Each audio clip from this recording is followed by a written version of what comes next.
When looking back on history, there is no better place to find examples of changing societal values than in looking upon what the people of the era wore. These are the top 10 unusual fashion trends during World War I. And if you've dug up a piece of clothing from Grandma's attic that you think belongs on this list, please tell us about it in the comments below. Number 10.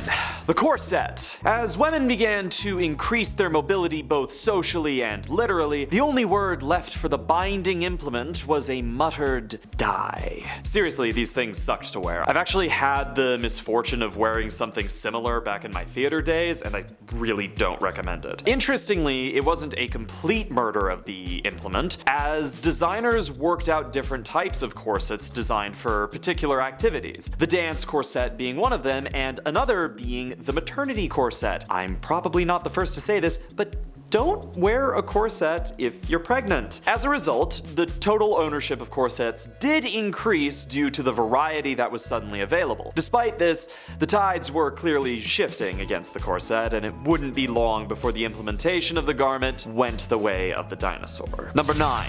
Raising the skirt line. If you're Amish, best look away now. Yes, well, the previous decade saw a mass flourish in the extravagance of the dress. The increased mobility thing I mentioned earlier meant that women more than likely found themselves a little sick of tripping over their clothes. As a result, the skirt line began to lift, and the overall ensemble of skirt and underskirt was dropped in favor of just simplification. While normally this would have been met with outrage, the interesting component lies in how these trends were framed. See, these women weren't just being scandalous, they were being patriotic and practical. In wartime, this distinction was wide enough that the usual voices were uncommonly silent. This could also be attributed with the rumblings of the dance craze, the sudden need to go out and move requiring clothes that, didn't eat your feet. Number 8.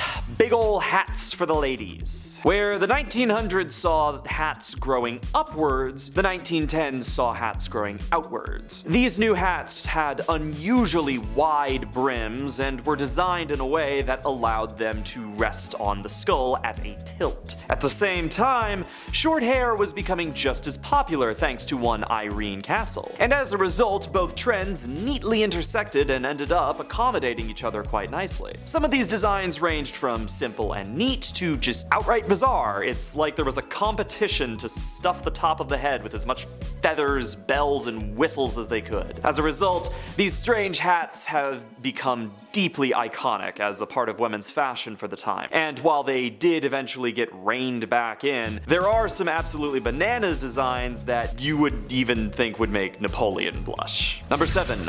Bowler hats. For men's fashion, nothing was more indicative of the time than the bowler hat. While it was originally created in the 1840s, these hats rose to prominence against stiff competition from the top hats, which we all knew were fighting an up hat battle. Fedoras were still fortunately a ways away from becoming the saddest thing to grace the human eye, and so the bowler hat found a nice little niche for itself to rule quite comfortably from. A symbol of the city man, the bowler hat became synonymous with both the time period and the working man, and has remained something of a time-stamped staple ever since. Like, come on, you've seen Charlie Chaplin, the dude was born in a bowler hat. Number 6. Makeup trends. At the turn of the century, makeup was just beginning to become a little bit more accepted culturally, which led to a slow increase in its modern application. In particular, paleness had become something of the accepted norm, which women would attempt to achieve through the consumption of lemon juice or,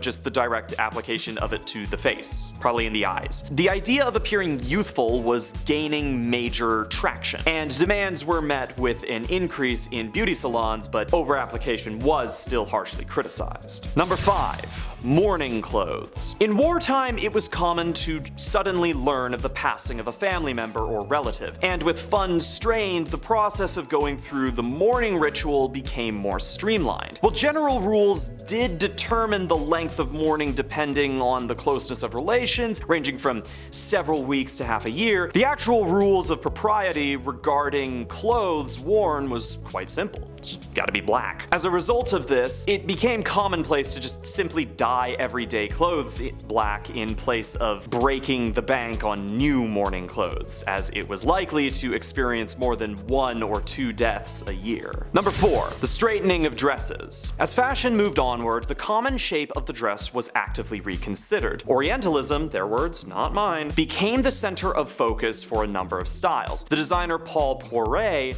being credited for its implementation into Western style. While the morality of this remains to be seen, it was generally responsible for moving styles away from the outwardly flowing dresses and drawing them inwards, in direct contrast to the hats. On that topic, turbans were actually also slowly making their way into popularity alongside this, though it should be clear that the majority of these decisions were made purely with the goal of just changing the common aesthetic, with little regard given for the actual cultural significance of the style. Even so, the impact was clear, and what was poofy was on its way to becoming slim. Number 3. Flora Sandes. Not so much a trend, just more of an interesting observation. As women's fashion began to grow more masculine, the change in fashion made masculine clothes more desirable as a result. Coinciding with this was the military career of Flora Sandes, who served in the Royal Serbian Army during World War I. As women weren't particularly common in the army, she was actually the first one, she struggled to make her way to the front, eager to join the fighting in lieu of working as a nurse. Finally enrolled as a private, she worked her way up in the military, becoming a captain.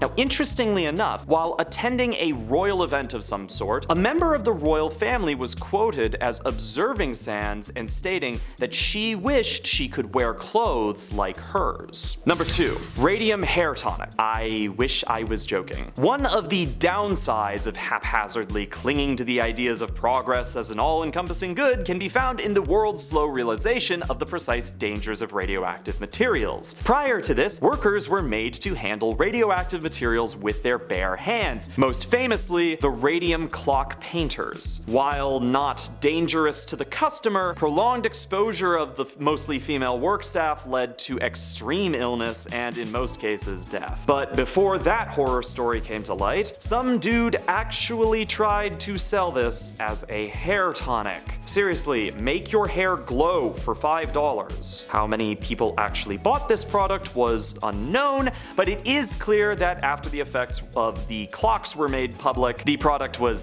subtly pulled from shelves. Number 1. The Hobble Skirt. This is easily the strangest trend of the time, and a result of the aforementioned slimming of dresses. Apparently inspired by a Wright brothers demonstration where a woman was flown as a passenger from their plane, for decency's sake, she tied a rope around her ankles to keep her dress from billowing all over the place. And one designer, Paul Poiret, got an idea. This resulted in a design which would eventually develop into the pencil skirt, but mostly just ended up with women falling off of bridges and drowning. This actually happened to Ida Goyette in 1911, and earlier, a woman who was wearing that skirt was unable to avoid a loose horse on a racetrack, which trampled her to death. One of the lighter jokes that was due to the hobble skirt was that women would apparently compete in hobble skirt-based races, and Paul Poiret would later be quoted shamefully admitting that he had freed the bust and shackled the legs. Thank you so much for watching. Please like and subscribe, and have a good one.